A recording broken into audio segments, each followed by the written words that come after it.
अस्सलाम वालेकुम, मेरा नाम है सदैस मिर्ज़ा और आप देख रहे हैं प्रोग्राम इख्तिलाफ। वज़ीर-ए-आज़म की हलफ बर्दारी के तकरीबन एक हफ़्ते के बाद वफाकी काबीना के नामों का भी ऐलान हो गया। वफाकी काबीना ने आज बाकायदा हलफ भी उठा लिया और आज उनका एक पहला इजलास जो है वो भी मुनक्कद कर लिया गया। वफाकी काबीना के अंदर जो नामों की तफसील हमारे पास सामने आ रही है, मुस्लिम लीग नून की जो सरफहरिस्त हमारे पास ख्वाजा आसिफ साहब हैं और इसहाक डार साहब जो हैं, इनको बड़े एक अहम जो है ओहदों के ऊपर तैनाती दी जा रही है। बाकी अता तारड़ जो है वो भी वज़ीर इत्तलात हमारे सामने जो है वो आएंगे इंशाल्लाह ताला। टीवी प्रोग्राम्स के अंदर भी उनको ज़रूर मदऊ करेंगे अपने प्रोग्राम्स के अंदर भी। बाकी एमक्यूएम के खालिद मकबूल सिद्दीकी जो है उनको आईटी का शोबा दोबारा से दे दिया गया। बाकी मज़ीद आगे भी वजारतें जो हैं एमक्यूएम को और बाकी पीएमएलएन के भी कुछ नुमाइंदे जो हैं वो और जो पीएमएलएन के जो वज़ीर हैं वो शामिल किए जाएंगे, जिसमें आप काफ लीग के सालिक हुसैन साहब वो भी काबीना के अंदर शामिल किए गए हैं। बाकी हम अलीम खान आईपीपी से अगर बात करें तो उनको भी इस काबीना के अंदर शामिल किया गया और एक वाहिद खातून है जो इस काबीना के अंदर शिजा फातिमा जो है उनको जो इसके अंदर शामिल किया गया है। लेकिन कुछ ऐसी खबरें हैं हमारे पास इस हवाले से जो डिस्कस करना बड़ी ज़रूरी है। दो अहम वजारतें हैं, दाखिला और ख़जाना, दोनों जो है पीएमएलएन के किसी भी वज़ीर को या पीएमएलएन के किसी भी कौमी असम्बली से इलेक्ट होने वाले या किसी पीएमएलएन के नुमाइंदे को नहीं दी गई हैं। ये सबसे ज़्यादा इस वक्त डिस्कस किया जा रहा है। ज़बान ज़द आम है कि पहली मरतबा पीएमएलएन की हुकूमत के अंदर ये हुआ है कि वजारत ख़जाना जो है वो पीएमएलएन के बाहर से जो है वो दी गई है। ये हमेशा पीपल्स पार्टी के दौर में भी होता रहा है, पीटीआई के दौर के अंदर भी होता रहा है कि वजारत ख़जाना की जो वजारतें हैं वो किसी आउटसाइडर को दी गई हैं। लेकिन पहली मरतबा पीएमएलएन के दौर हुकूमत के अंदर ये हमने चीज़ सामने आई है कि ख़जाना जो है वो आउटसाइडर को दी गई है। बाकी दाखिला के हवाले से भी जाहिर सी बात है, मोहसिन नकवी साहब जो वज़ीर आला रह चुके हैं पंजाब के और चेयरमैन पीसीबी भी इस वक्त हैं, तो उनको वज़ीर दाखिला बनाने की जो है इस वक्त सामने आ रही है। लेकिन अभी तक पोर्टफोलियो डिसाइड नहीं हुआ, वो आहिस्ता आहिस्ता हमारे सामने चीज़ें आ जाएंगी, इसको मज़ीद डिस्कस करेंगे। लेकिन इस चीज़ के ऊपर डेफिनेटली कि इसहाक डार साहब जो है उनको वजारत ख़ारजा क्यों दी जा रही है, वजारत ख़जाना क्यों नहीं दी जा रही। मिफ्ता इस्माइल के बारे में भी कुछ बातें आ रही थी कि शायद उनका भी नाम ज़ेरे हो सकता है, लेकिन क्या पता कि अंदर से कुछ मामलात ऐसी हों मिफ्ता इस्माइल के साथ वो तय नहीं हों। क्योंकि अगर जाहिर सी बात है, अगर एक बैंकर को लाया जा सकता है तो एक प्रॉपर जो एक इकोनॉमिस्ट है उसको क्यों नहीं लाया जा सकता। ये चीज़ें ज़ेरे गौर है। लेकिन हमें इस टॉपिक के ऊपर बात करने के लिए हमें दो सीनियर एनालिस्ट हैं, उन्होंने हमें ज्वाइन किया। राजा रज़ाक साहब ने हमें ज्वाइन किया और साथ ही सैयद फल्की, इनकी बड़ी कमांड है इस टॉपिक के ऊपर, उन्होंने हमें ज्वाइन किया। सबसे पहले मैं खुशामदीद कहूँगा, ये हमारा आज का पहला प्रोग्राम है और आप दोनों इस प्रोग्राम के अंदर हमारे पहले गेस्ट होंगे, तो उम्मीद है कि ये प्रोग्राम हमारे लिए बड़ा आगे आने वाले वक्त के अंदर खुशाइंद होगा। सबसे पहले मैं फल्की साहब आपसे मैं एक सवाल करना चाहूँगा, आप क्या कहते हैं इस काबीना के बारे में? डेफिनेटली बड़े नाम तो हैं, वज़ीर दिफा ख्वाजा आसिफ के पास ही रह गई। वज़ीर इत्तलात के हवाले से ज़ाहिर सी बात है मरीम औरंगज़ेब जो है वो पंजाब के अंदर बिजी हैं तो उनको वहाँ पे एंगेज नहीं किया गया। लेकिन साथ ही अता तारड़ जो हैं उनको वज़ीर इत्तलात लगाया गया। लेकिन ख़जाना और खारजा ये दो अहम वजारतें हैं और इन्हीं के ऊपर हुकूमत की सारी कारकर्दगी या बयानियाँ जो आप एक पोर्टफोलियो लेके जाते हैं अवाम के सामने या अवाम के सामने अपनी कोई चीज़ रखते हैं कि भाई हमारी ये कारकर्दगी है, वो एक ख़जाना से जुड़ी है।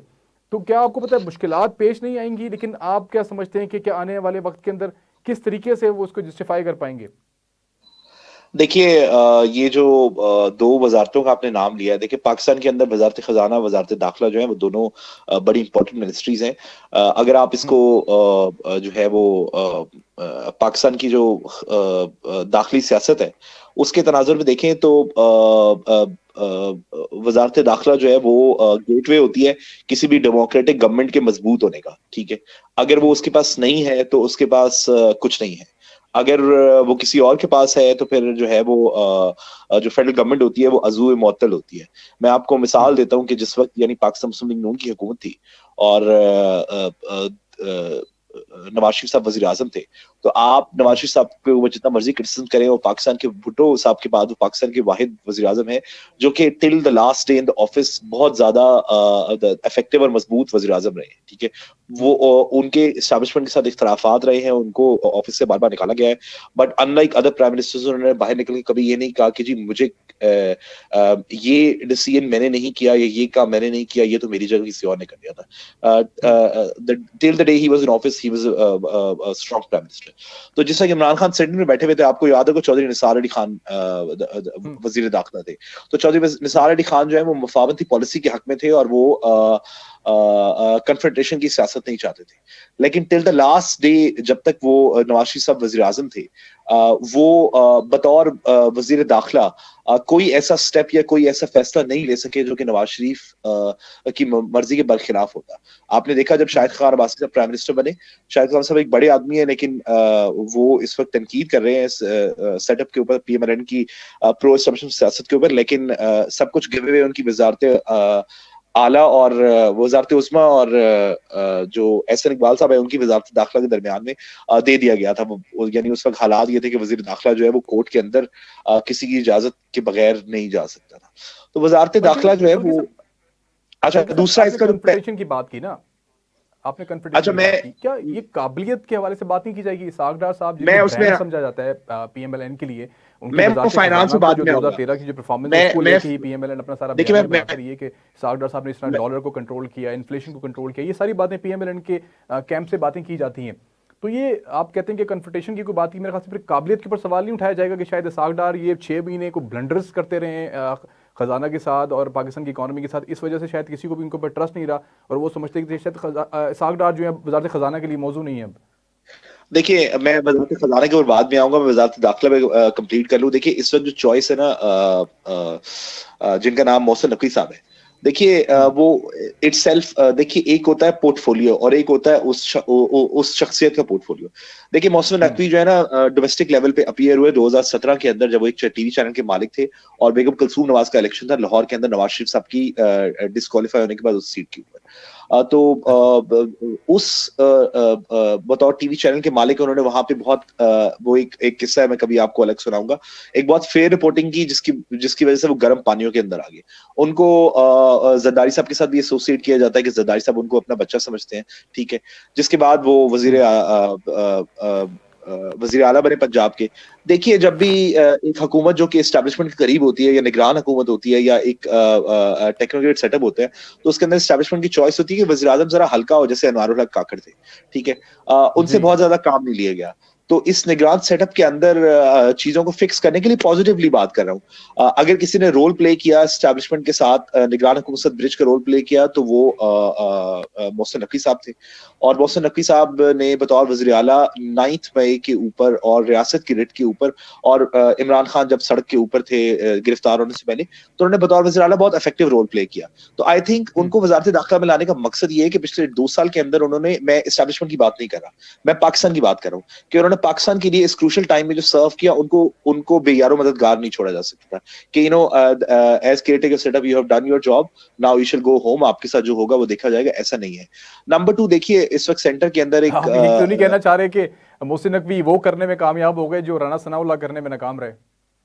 मैं आप इसको एक तनाजुर से इसमें भी कह सकते हैं। देखिए राना सनाउल्लाह के पास, देखिए जो इसमें राना सनाउल्लाह का कसूर नहीं है, जो एक इलेक्टेड गवर्नमेंट होती है उसके पास मैंडेट जो है बहुत लिमिटेड होता है, उसने पब्लिक को जवाब देना होता है। लेकिन जब आप एक टेक्नोक्रेट सेटअप के अंदर होते हैं, मिलिट्री डिक्टेटर्स जब 10 साल गवर्न करते हैं, तो सबसे बड़ा प्रॉब्लम ये होता है कि उन्होंने वोट नहीं लेना होता, ठीक है। तो उनके पास काम करने का मार्जिन ज्यादा होता है। तो नंबर 2 चीज ये है कि सेंटर में इस वक्त आपके पास जो गवर्नमेंट है उसके अंदर डिफरेंट पार्टीज हैं, हर पार्टी को कोलिशन के अंदर रखना जरूरी है, लेकिन हर पार्टी को सेंट्रली अलाइंड एक ही व्यू बनाना मुश्किल है।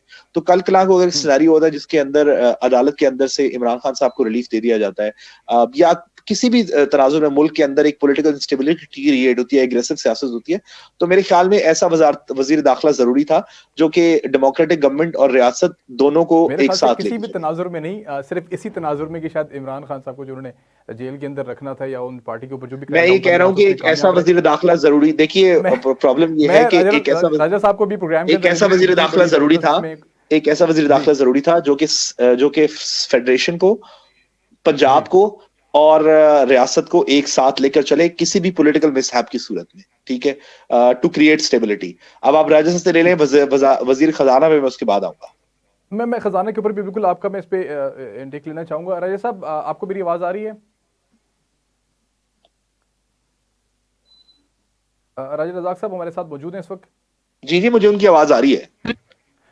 ठीक है राजा साहब, ये बताइएगा मुझे कि मोहसिन नकवी के बारे में कि इनको वज़ीर दाखिला जो लगाया जा रहा है, ये पीसीबी के चेयरमैन भी रह चुके हैं, वज़ीर आला पंजाब भी रह चुके हैं, अभी इनको एक बहुत अहम तरीन वजारत जो है वफाक के अंदर दी जा रही है, इनकी क्या वजूहात हैं? और आपको नहीं लगता था कि अगर अता तारड़ को भी अगर ये पोस्ट दे दी जाती तो मेरे ख्याल से वो बड़े बेहतर तरीके से इसको, क्योंकि ये पहले भी रह चुके हैं, जो 1.5 साल की गवर्नमेंट थी उसके अंदर भी इस पोर्टफोलियो को जो है मुशीर दाखिला के हवाले से वो ये अपनी जिम्मेदारियां निभाते रहे हैं। तो मेरे ख्याल से ये मोहसिन नकवी को वज़ीर दाखिला लगाए जाने की वजह क्या होगी एग्जैक्टली?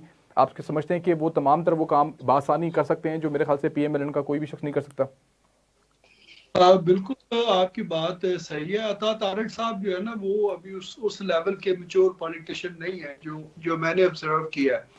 हम्म। मोहसिन नकवी साहब में बहुत मैच्योरिटी है, वो बहुत डाउन टू अर्थ रह के जो है ना वो काम करने वाले बंदे हैं। वो शोशा वाली वो चीजें नहीं करते, वो काम को काम जो है ना वो करते हैं। और जिस तरीके से उन्होंने केयर टेकर सेटअप में जिस तरीके से डिलीवर किया, इतना बड़ा सूबा उन्होंने चलाया और हर चीज को बड़ी खूबसूरती से मैनेज किया। और उसके साथ साथ पीटीआई का जो एक फितना है उसको भी उन्होंने बड़े खूबसूरती के साथ हैंडल किया। तो ये उन्हीं के खास से आई थिंक जो उनकी ये क्रेडिट पे ये जो चीजें गई हैं, इसी लिहाज से जो है वो उनको सामने लाया गया। और खामोश रह के एक स्ट्रॉन्ग किस्म के इंटीरियर है ये इनकी चीज।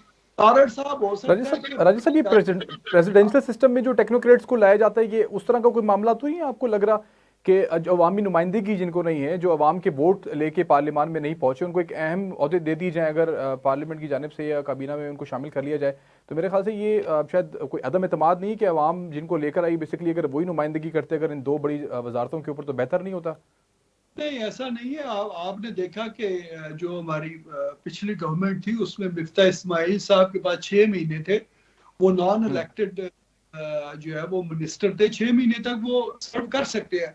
उसके बाद अगर कोई इलेक्ट होके आ जाता है एज ए सेनेटर या बाई इलेक्शन में जो है वो उसको उनको फिर करवा के ले आते हैं, तो वो फिर वो कंटिन्यू कर सकते हैं। बट अदर देन दैट 6 महीने तक तो आप जो है ना वो लीगली रख सकते हैं। और आने वाले जो 6 महीने हैं, यही मेरे ख्याल में ज्यादा बहुत क्रूशल है। इन्हीं पे सब कुछ जो है ना वो डिपेंड करता है। तो ये हमारी पार्टी को भी सोचना चाहिए कि हमें जब इस तरह के मौके आते हैं तो हमारे पास उस तरह का बैकअप शायद नहीं है। एक देखे ना, हम सारा शायद हम इस चीज पे लाइक रिलाई कर रहे थे कि शायद जो है वो राना सनाउल्लाह साहब जो है वो जीत के आएंगे, वो इंटीरियर मिनिस्टर बनेंगे। और उसके अलावा जो है उस लेवल का, उस पाए का जो है हमारे पास कोई दूसरा लीडर नहीं है। अता तारड़ जो है ना वो पर्सनली आई स्टिल बिलीव कि is not a mature politician. और अगर उनको अगर इंटीरियर मिनिस्टर के तौर पे लाया जाता तो वो डिजास्टर होता। तो आई थिंक नकवी साहब जो है ना ये बेस्ट चॉइस है फॉर इंटीरियर मिनिस्टर। सर, ये राना सनाउल्लाह और ख्वाजा साद रफी के हवाले से भी खबरें ये आ रही कि उन्होंने इनकार कर दिया है ज़मीनी इंतखाबात लड़ने के हवाले से। तो अगर आप क्या समझते हैं फिर ये कौन सी PMLN है जो इस वक्त हुकूमत कर रही है, जो एक नाम बेसिकली जो ब्रांड समझे जाते हैं PMLN के अंदर? ख्वाजा साद रफी की बात की जाए कि रेलवे के हवाले से उनकी कारकर्दगी के हवाले से बात की जाती है हमेशा। PMLN अपने जलसों के अंदर भी रेलवे के बारे में बात की जाती है, कहते हैं कि रेलवे की कारकर्दगी बड़ी बेहतरीन रही ख्वाजा आसिफ के दौर में, ख्वाजा साद रफी के दौर के अंदर।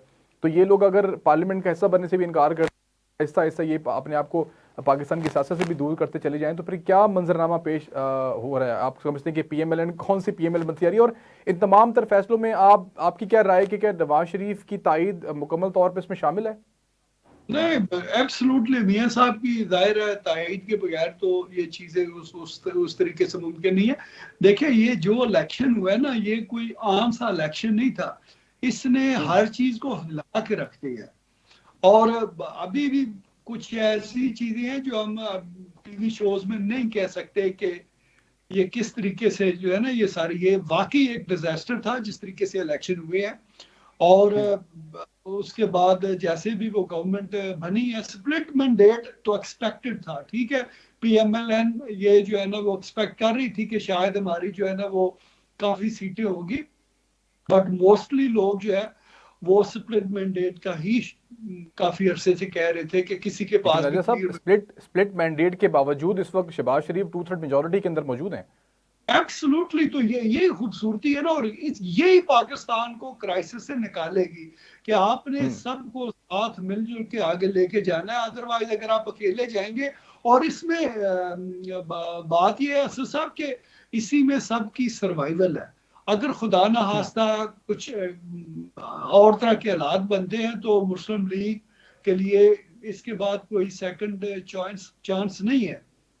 और अगर पीपल्स पार्टी भी किसी नॉन सीरियस तरीके से आगे चलती है और हालात को गड़बड़ करती है, तो मुस्लिम लीग का तो नुकसान होगा, उसके साथ साथ जो है वो जरदारी साहब का भी नुकसान होगा। मुझे वो मुझे मुझे सिंध ब्रेक में जाना है, मेरे पास दो तीन मिनट मेरे पास इस वक्त हैं। ब्रेक के बाद दोबारा आपसे कोशिश करेंगे, गुफ्तगू करेंगे। राजा साहब मुझे शॉर्टली बताएं, फिर मैं फल्की साहब के पास शॉर्टली बिल्कुल क्विक में उनके पास जाऊंगा। मुझे बताइए वजारत खजाना के हवाले से इसहाक डार साहब को वजीर खारजा लगा देना, क्या आप ये समझते हैं कि ये कोई मजबूरी लगाया गया है कि इसहाक डार साहब को किसी न किसी जगह पे फिट करना था, क्योंकि खारजा के हवाले से तो बिल्कुल उनका नहीं। एक्सपीरियंस भी मौजूद नहीं है। जिस तरीके देखिए से खजाना में वो काम करते आए हैं, बात और उनकी कामयाबी भी चले हम यहाँ पे गिनवा सकते हैं, कुछ नाकामियां भी हैं, जो ब्लंडर्स भी हैं पिछले हवाले से, जो पिछले 6 महीने में जो IMF के साथ उन्होंने मामलात को जो वो तूल देने की कोशिश की और लेट मामलात किए, वो एक डिफरेंट इशू है, मैं उस पर जाना नहीं चाहता। लेकिन क्या ये फिर हम समझेंगे कि फिर जो सागडा साहब के जो पिछले 6 महीने थे वो नाकाम थे, और इसलिए आगे आने वाले वक्त के अंदर उन्होंने कहा भी इनको भी खजाना से दूर रखा जाए, इनको चले खारजा दे दी जाए। अब ये नहीं समझते, अगर ये बातें तो उठेंगी, सवाल तो इस तरह के उठेंगे कि एक खजाना के हवाले से माने जाने वाले इसहाक डार साहब को वजारत खजाना ही नहीं दी गई, बल्कि वो काबीना का हिस्सा भी है और सेनेटर भी हैं। बात ये है कि देखिए जो वजारत खजाना है, जिस तरीके से मियां साहब की पिछली गवर्नमेंट में डार साहब ने किया था, तो एस्टेब्लिशमेंट तो जाहिर है उससे बहुत नाखुश थी। और एक दफा मीटिंग में जो है ये मैंने बात की भी कि डार साहब आपने इतने पैसे रोके तो ये मसले मसाइल बन गए, तो उन्होंने कहा कि नहीं, इससे भी कुछ ज्यादा अमाउंट था। तो वो उनका इश्यू था, लाइक। और जब ये पहली दफा डार साहब आने लगे थे तो मेरे पास ये इंफॉर्मेशन थी कि अगर डार साहब वापस जाएंगे तो ही विल बी अरेस्टेड, ठीक है जी। तो फिर उन्होंने फर्स्ट टाइम जो है वो अपना प्लान जो है पोस्टपोन किया, और जब हालात ज्यादा खराब हुए पाकिस्तान के तो फिर डार साहब की जरूरत पड़ी, ये वापस गए हैं। डार साहब जो है ना वो बहुत जबरदस्त किस्म के जो है ना वो फाइनेंस मिनिस्टर है, इसमें कोई डाउट वाली बात नहीं है, मगर उनके जो दूसरे घर के साथ जो मामलात है वो थोड़े से और है।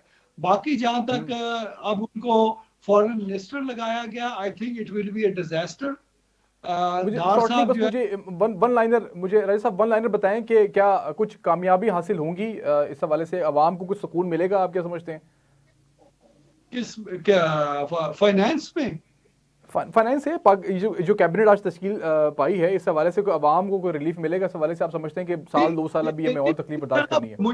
मुझे लगता है ये है कि जो मेन आइटम है जैसे पेट्रोल और गैस वगैरह, जो इंटरनेशनल मार्केट के साथ जो है ना वो कनेक्टेड है, शायद उनके तो उस तरीके से वहां पे रिलीफ ना आए, मगर जो बाकी आइटम है खाने पीने के, उन पे जो है ना वो प्राइसेस पे जो है ना वो कट डाउन जरूर करेंगे, ताकि लोगों को जो है वो मैक्सिमम रिलीफ मिले। वो रिलीफ इसीलिए मैं कह रहा हूँ कि अगले 6 महीने मैं फल्की साहब के पास चलता हूँ। फल्की साहब, लास्ट मिनट में अगर आप मुझे इस हवाले से बताएं कि अवाम डेफिनेटली अवाम को इन चीज़ों से ज़्यादा सरोकार नहीं होता कि कौन खजाना कौन वजाता। मुझे बताएं कि ये जो मोहम्मद औरंगजेब साहब हैं, जो वजारत खजाना के हवाले से जिनका नाम सामने आ रहा है, कहीं दूसरे कोई हफीज शेख तो नहीं होंगे जो आके इनसे पूछा जाएगा तो वो कहेंगे कि देखिए मेरी बात सुनिए, और बाहर से जो रेमिटेंस वगैरह भी आ रहे हैं उससे बड़ा फायदा भी हो रहा है।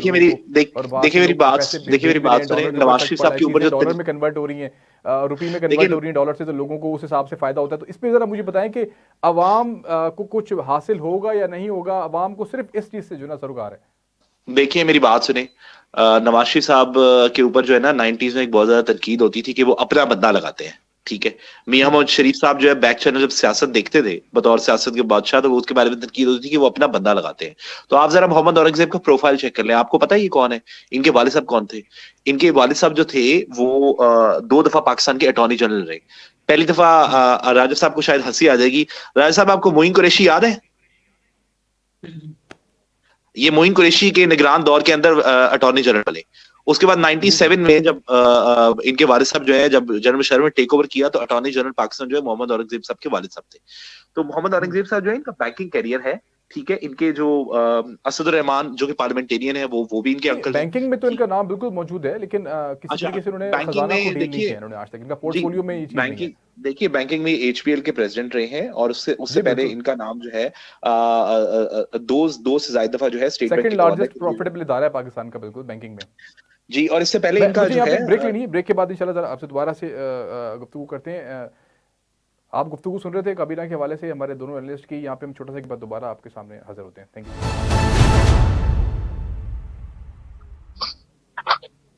Welcome back. हम बात करेंगे बलूचिस्तान के शहर गवादर के हवाले से, जिसको सी पैक के सरकताज भी कहा जाता है। इस वक्त शदीद तरीन मौसमी तब्दीलियों के ज़ेर असर है और वहाँ पे कई जानों की जो है वो हलाकत की खबरें हमारे पास आ रही हैं और कई सैकड़ों बल्कि मवेशी जो हैं वो भी जो है वहाँ पे हलाक हो गए हैं। इस हवाले से पाक आर्मी का जो रिलीफ ऑपरेशन है वो किसी नेमत से कम नहीं है। वहाँ पर भरपूर तरीके से पाक आर्मी के जवान जो हैं रिलीफ ऑपरेशन के अंदर इस वक्त वहाँ पर मसरूफ़ हैं।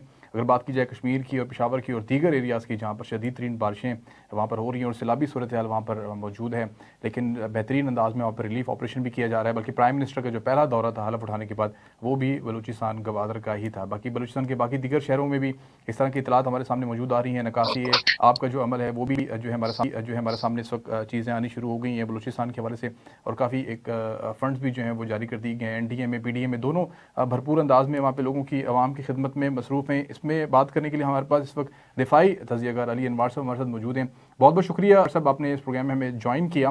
क्या कहते हैं सर, बलूचिस्तान में जिस तरीके से कुदरती आफात ने तबाही मचाई है और बारिशें शदीद तरीन बारिशें, बल्कि अभी भी वहाँ पर बारिश का जो सिलसिला है वो जारी है, लेकिन जिस तरीके से पाक आर्मी ने वहाँ पर रिलीफ ऑपरेशन जारी रखे हैं और जिस तरीके से वहाँ पे आवाम की खिदमत कर रहे हैं, सड़कों के ऊपर मौजूद थी, निकासी आपके लिए वहाँ पर मौजूद थी, राशन की तकसीम हो या वहाँ पे लोगों की घरों की नकल मकानी के मामला हों, तमाम तर चीज़ों के अंदर भरपूर अंदाज में पाक आर्मी के जो जवान हैं इस वक्त वहाँ पर अमल हैं, खिदमत के अमल में है। तो आप क्या कहते हैं कि ये एक बेहतरीन मैसेज नहीं है इस वक्त कौम के लिए भी? Thank you very much Asad Mirza साहब, आपका मुझे कॉल पे लेने का।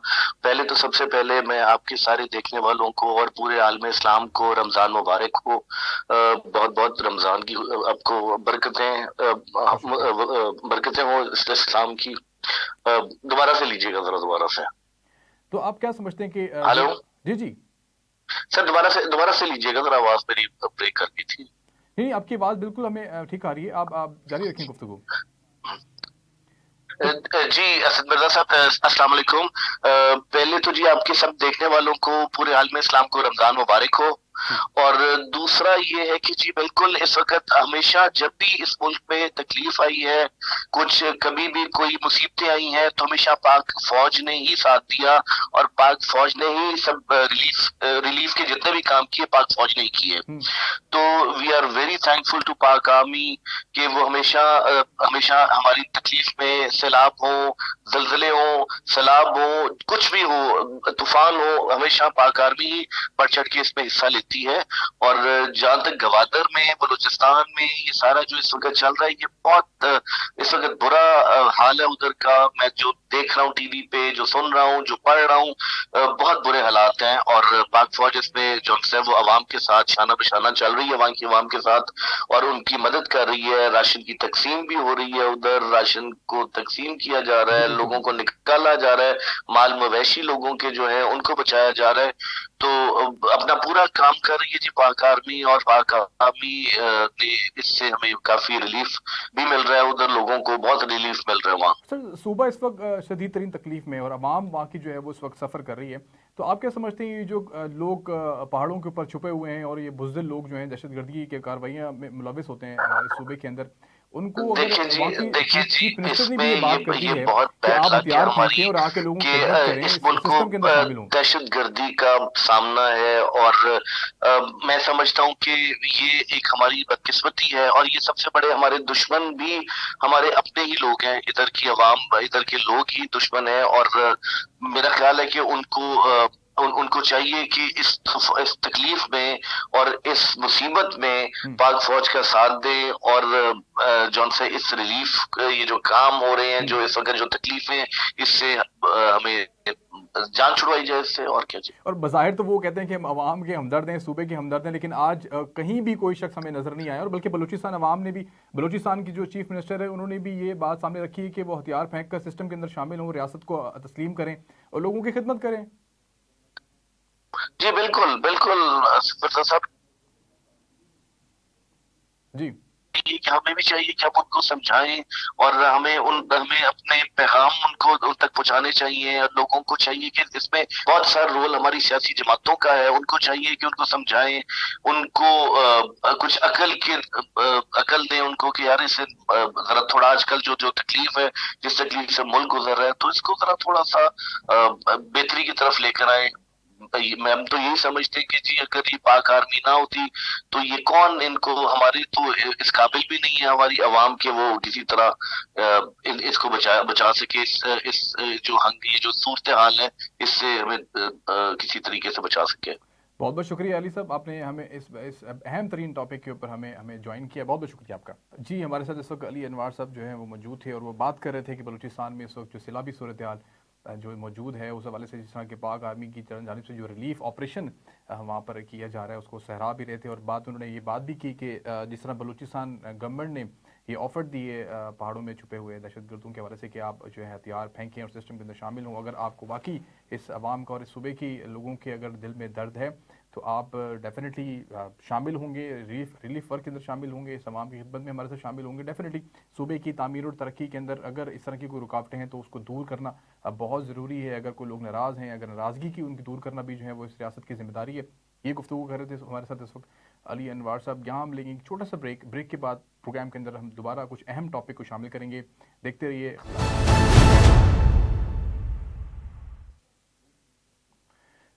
पीटीआई की जानिब से एहतजाज इस वक्त जारी है और हमेशा की तरह इतवार के दिन भी जो है पीटीआई की जानिब से इंतखाबात में धांधली के हवाले से एहतजाज किया गया। माल रोड के ऊपर हमें लाठीचार्ज भी नज़र आया और कई गिरफ्तारियां भी नज़र आईं। पीटीआई का अभी तक ये मुतालबा है कि फॉर्म 45 के हवाले से जो उनकी शिकायत हैं उनको सुना जाए और उसके ऊपर किसी किस्म का कोई इलेक्शन ट्रिब्यूनल के हवाले से भी इसके अंदर कोई हुकूमत अपनी पेशरफ दिखाए, लेकिन किसी किस्म का रिलीफ उनको मिलता हुआ नज़र नहीं आ रहा, जिसकी वजह से वो अपना एहतजाज जारी रखे। लेकिन साथ साथ उनके ऊपर जो लाठीचार्ज वगैरह उसके हवाले से भी ये बातें की जा रही हैं कि ये गलत था, क्योंकि तादाद भी इतनी ज़्यादा कोई नज़र नहीं आई हमें सड़कों के ऊपर पीटीआई की जानिब से। लेकिन हुकूमत का यही कहना है कि रोड ब्लॉक्स वगैरह किए जा रहे थे और जो खैर में जितनी भी कार्य सरकार के अंदर जो है वो मुदाखलत की जा रही थी, उस वजह से हम लोगों ने गिरफ्तारियां भी अमल में लेकर आएगी।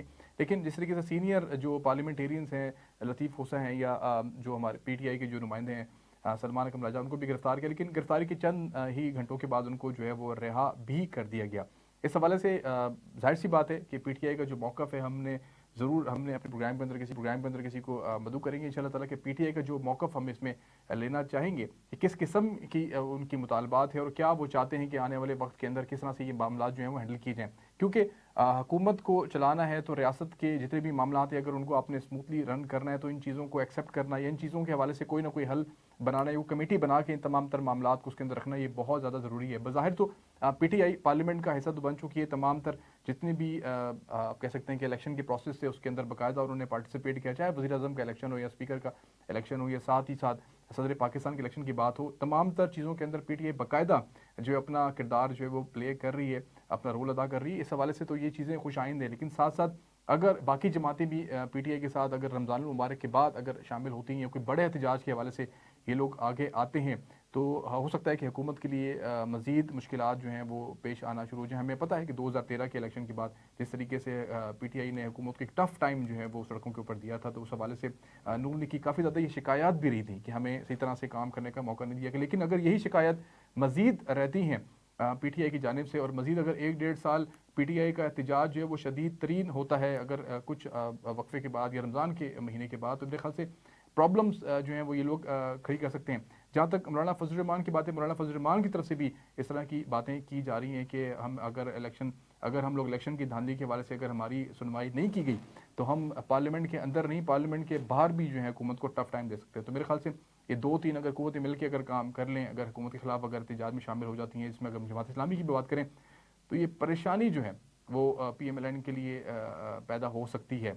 अब आने वाले वक्त के अंदर किस तरीके से नून लीग इन तमाम तर मामला को लेकर चलती है ये आने वाला वक्त हमें बताएगा। लेकिन इस हवाले से पीपल्स पार्टी अपना रोल जो है वो बड़ा ही आप कह सकते हैं मोहतात अंदाज में प्ले कर रही है। पीपल्स पार्टी काबीना का हिस्सा नहीं बनी, इसमें बहुत सारे सवाल हैं जो जन्म देते हैं कि क्या पीपल्स पार्टी को इस गवर्नमेंट की परफॉर्मेंस के ऊपर होने वाली गवर्नमेंट जो है इसकी परफॉर्मेंस जो होने वाली परफॉर्मेंस आगे जो परफॉर्मेंस आएगी उस पर क्या किसी किस्म को कोई भरोसा नहीं है। डेफिनेटली अगर वो ये समझते हैं कि ये गवर्नमेंट परफॉर्म कर जाएगी या ये गवर्नमेंट 5 साल अपने पूरे कर जाएगी तो पीपल्स पार्टी डेफिनेटली इस परफॉर्मेंस का हिस्सा बनना चाहेगी। या फिर हो सकता है कि पीपल्स पार्टी के अंदर किसी किस्म का कोई आप कह सकते हैं कि कोई ट्रस्ट का फुकदान है कि वो ये नहीं चाहते कि वो वफाकी काबीना के अंदर भी शामिल हों। बिलावल भुट्टो के बारे में ये बातें की जा रही थी कि उनको किसी तरीके से कायल कर लिया जाएगा कि वो वजारत ख़ारजा की जो वजारत है वो संभालें। लेकिन बज़ाहिर तो हमें पीपल्स पार्टी हुकूमत के अंदर ये नज़र आती है कि अहम तरीन जो अहदे हैं उनके अंदर हमें पीपल्स पार्टी के लोग ही नज़र आते हैं। सदर पाकिस्तान, जिसे वफाक की अलामत भी समझा जाता है, उसके अंदर भी पीपल्स पार्टी ही बराजमान है। लेकिन जहाँ तक काबीना की बात है, क्योंकि जितने भी फैसले हैं, चाहे वो महंगाई के हवाले से हों या मईशत के हवाले से हों या सिक्योरिटी या दाखिला के हवाले से हों, तो वो सारी चीज़ें वफाकी काबीना के ही अक्कासी किया करती हैं। इस हवाले में अगर जितनी भी हुकूमत के जो भी लॉसेस होंगे, हुकूमत की जितनी भी परफॉर्मेंसेस होंगी या आप कह सकते हैं गेंस होंगे या लॉसेस होंगे, उसके अंदर अगर पीपल्स पार्टी शामिल नहीं होगी तो आगे आने वाले इलेक्शन के अंदर PMLN को मज़ीद जो है वो नुकसान उठाना पड़ सकता है। कि हम जो 1.5 साल की गवर्नमेंट, जिसमें शहबाज शरीफ साहब ये भी कहते हैं कि हमने सियासत की कुर्बानी दी है, इस हवाले से पीपल्स पार्टी हमें सियासत की कुर्बानी देते हुए नज़र नहीं आ रही। लेकिन आगे आने वाले वक्त में क्या सिनेरियो है जो हमें बनता हुआ नज़र आता है, उसके ऊपर हम लोग जो है प्रोग्राम के अंदर जो है हम गुफ्तगू जो है अपनी जारी रखेंगे। यानी हम प्रोग्राम के अंदर हम और मज़ीद जो है वो चीज़ें भी शामिल करेंगे। रमज़ान मुबारक का जो महीना जो है उसकी आमद है, और इस महीने में ख़ास तौर पे पाकिस्तान के अंदर सबसे बड़ी जो शिकायत होती है वो आवाम को महंगाई के हवाले से होती है, और उसमें कीमतें जितनी भी अशिया खुर्दनोश उनकी कीमतों के अंदर जो इजाफा मामूल से ज़्यादा देखा जाता है। अगर किसी भी प्राइस की कीमत, अगर किसी भी अशिया की जो कीमत है अगर वो पहले 300 साढ़े 300 रुपये होती है तो वो डबल, ऑलमोस्ट डबल हो जाती है, उसमें काफ़ी ज़्यादा इजाफा देखने को आता है। हुकूमत जो है वो प्राइस कंट्रोल करने में हमेशा की तरह नाकाम नज़र आती है, चाहे वो कोई भी गवर्नमेंट हो, कोई भी रमज़ान मुबारक हो, उसमें हुकूमतें हमें बुरी तरह नाकाम होती हुई नज़र आती हैं। इस दफ़ा भी बहुत ज़्यादा कोशिशें की जा रही थी। मरीम नवाज़ की जानिब से रमज़ान पैकेज भी दिया गया, शहबाज शरीफ की जानिब से तकरीबन 12 अरब रुपए का जो है वो रमज़ान का रिलीफ पैकेज भी जो है वो इस दफ़ा दिया गया। पहले 7 अरब रुपए का ऐलान किया गया था, लेकिन उसको बढ़ा के 12 अरब, तकरीबन 12 अरब रुपये जो है उसका हजम जो है वो कर दिया गया था। लेकिन क्या इससे कोई फ़ायदा आवाम को होने के लिए होने जा रहा है? लेकिन आज अब जितने भी मार्केट्स का दौरा करें या जितने भी मार्केट्स के बारे में बात करें तो वहाँ पे इस वक्त आवाम अपनी शिकायत ही करती नज़र आ रही हैं। बज़ाहिर तो हुकूमत अपना काम करती हुई नज़र आ रही है, लेकिन उसका फ़ायदा आवाम को बिल्कुल भी नहीं होता हुआ नज़र आ रहा। इसके ऊपर हम ये बिल्कुल ये गुजारिश हम अपनी गवर्नमेंट से भी करेंगे, इसके ऊपर बिल्कुल अपना फोकस रखें, और इसके ऊपर जितने भी मसाइल हैं वो हम इस चैनल के थ्रू, वॉइस न्यूज़ के थ्रू आवाम की जितनी भी शिकायत हैं उनको हम आप तक लेकर आएंगे कि किस क्या क्या लोगों को मसाइल का जो है इसके अंदर सामना है। जो भी हुकूमत लिस्टें फराहम करती हैं रमज़ान के हवाले से, उसके ऊपर अमल दरामद की ज़िम्मेदारी हुकूमत के ऊपर आयद होती है, सूबाई हुकूमतों की ज़िम्मेदारी इसमें आयद होती है। अगर वो नाकाम होती है तो जाहिर सी बात है इसका ज़ाहिर जो उसका जो इम्पैक्ट होता है वो आवाम के ऊपर ही जो है वो पड़ता है। डेफिनेटली एक ऐसा माह है जिसके अंदर आवाम को इस आवाम को जो है इसमें रिलीफ जो है वो लाजमी मिलना चाहिए। लेकिन अगर रिलीफ नहीं मिलेगा तो आवाम की जो शिकायत है वो बिल्कुल बजा हैं, और हम उसकी आवाज़ ज़रूर बनेंगे।